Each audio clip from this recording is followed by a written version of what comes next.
નમસ્કાર, આપ જોઈ રહ્યા છો સ્પાર્ક ટુડે ન્યૂઝ। નેત્રંગ તાલુકાના કંબોડિયાથી આટકોલ ગામને જોડતો મુખ્ય માર્ગ ધારાસભ્યને રજૂઆત કરતા 49.22 લાખના ખર્ચે હવે નવો બનશે।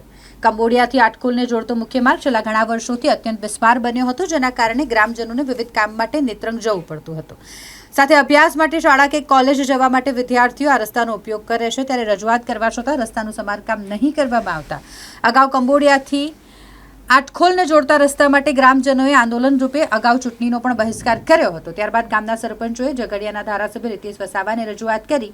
આખરે રજૂઆતને પગલે વર્ષો જૂની રસ્તાની સમસ્યાને દૂર કરવા માટે મંજૂરી આપવામાં આવી છે, જેમાં વરસાદ રહી જતા રસ્તાના નવીનીકરણની કામગીરી ચાલુ કરી દેવામાં આવી છે। આ રસ્તો બનાવવા માટે 49.22 લાખ મંજૂર કરવામાં આવ્યા છે।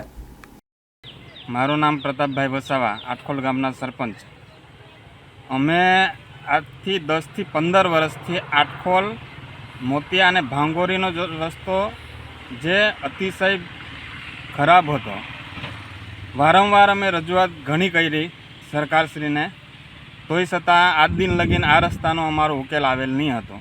પણ અમારા જે વિધાનસભાના ઝઘડિયા વિધાનસભાના જે રીતેશ વસાવા સાહેબે અમે ત્યાં જઈને હરૂભરૂ મુલાકાત લેતા અમારી અરજી તત્કાળ એમને સાંભળી ને આ રસ્તાનું નિરાકરણ અમને ચોમાસાની અંદર જ તત્કાળ ચોમાસું જે રીતનું વરસાદ બંધ થયો ને તરત જ સાહેબે અમને કામગીરી ચાલુ કરાવી આપી। એ બદલ રીતેશ વસાવા સાહેબનો અમે ખૂબ ખૂબ આભાર માનીએ છીએ।